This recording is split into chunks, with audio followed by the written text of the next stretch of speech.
It seems like a big day. This seems like good news. And if your job was to defend freedom of the press, and it is the job of journalists to defend freedom of the press because they rely on it, you'd think you'd be pretty excited about this. Oh, but they're not excited. Instead, journalists are panicked by this development. Watch. I think he's a jerk. I think that he's cavalier. I think there's something dangerous when the richest guy in the world controls one of the most important political social platforms in the world. I think just as a guy who ran a business, you come in business and to fire the people before you even sit down with them just shows a cavalier recklessness. He reminds me of a Bond villain. As I said, when the richest guy in the world buys a social media platform, it's just not a good equation. I think he's a dangerous fellow. It's scary when rich people own media companies, says Donnie Deutsch, who inherited a media company from his own rich father. But he doesn't mean it. There's no principle here. No one at MSNBC means it. How do you know that? Because they're not complaining about, say, MSNBC's corporate owners, its billionaire owners at Comcast. They're not upset about the fact that Jeff Bezos, probably the second richest man in the world, owns the hometown newspaper of the government, the Washington Post. The Washington Post, owned by another billionaire, just published a tweet telling users how they can crush Twitter now that Elon Musk owns it. Quote, "If you do only one thing," the Post wrote, "lock down your ad settings on Twitter. Starve them out." The Washington Post reporters are also panicked that free speech might be back on Twitter. Taylor Lorenz, one of their most famous and thoroughly ridiculous reporters, had a particularly rough night. Quote, "It's like the gates of hell opened on the site tonight," she wrote. The gates of hell. People in the media, you may have noticed, spend their entire lives online. No, the gates of hell open when we run out of diesel fuel and the airlines don't work and people freeze to death. The gates of hell don't open when people get to say what they want on social media. Sorry, get some perspective, honey. But none of them have perspective. "It is sad," responded Frank Shaw, who works at the head of communications at Microsoft.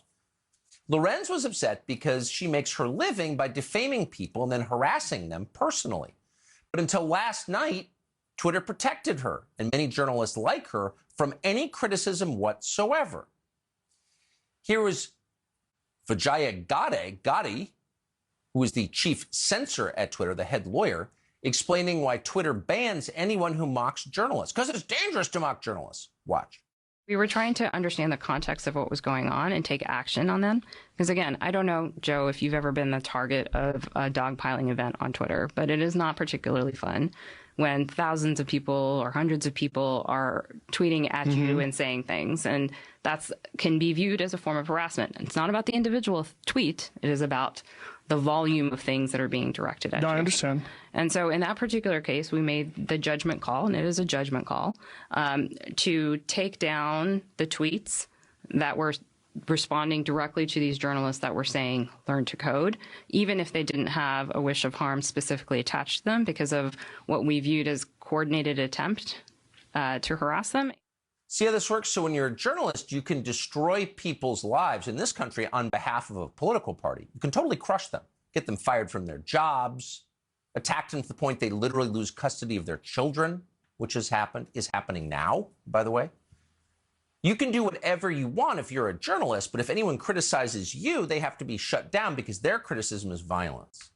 In this case, Twitter objected to the phrase learn to code. Now, that's a phrase specifically used to mock journalists because that's what journalists told coal miners to do when they lost their jobs. Learn to code. It's not a threat in any way. It's not violence. It's a joke. But until last night, you couldn't say it on Twitter. Of course, you could aim it downward. You could still tell coal miners to learn to code, but you couldn't tell people with power to learn to code. That's the point. When you eliminate free speech, who do you help? The people in charge. Only the powerful benefit from censorship. The editor of the Daily Caller was banned for telling the Daily Show to learn to code. So the propagandists had protection from Twitter. That's the point. And they've lost.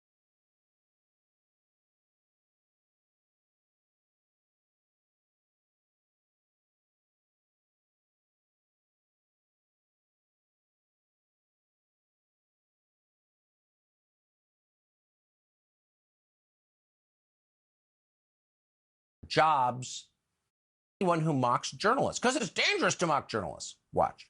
We were trying to understand the context of what was going on and take action on them. Because again, I don't know to harass them.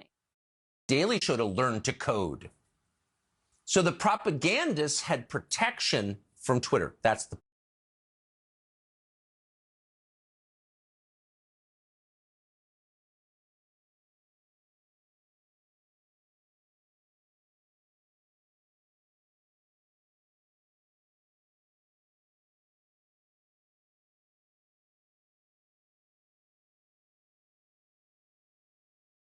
point. And they've lost it. And blogs like The Verge are very upset. The Verge just published a profanity-laced screed that included this amazing line, quote, "Most people do not want to participate in horrible, unmoderated internet spaces. Also, everyone crying about free speech conveniently ignores that the biggest threat to free speech in America is the effing government." Okay, well, that's true, but it's also a lie by omission.